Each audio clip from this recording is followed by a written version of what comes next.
One, two, three, come on!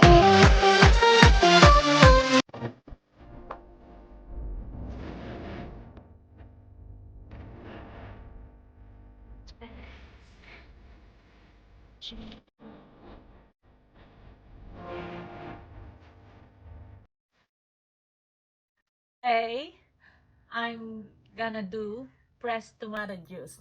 So the first thing is to pick up some ripe tomatoes from my garden.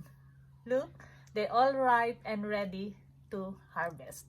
So, this is your happy gardener, Merlinda Kasapaw, living in the countryside of Australia. Let's pick some pressed tomatoes to make a pressed organic tomato juice. Let's do this.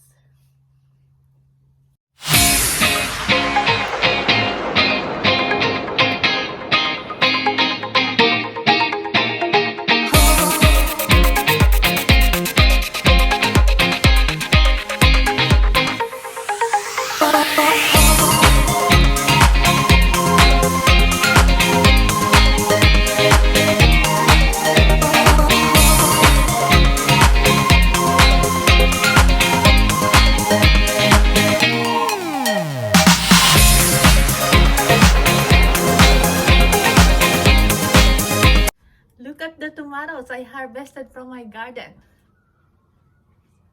Too many. So, let's make tomato juice.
Juice from my garden.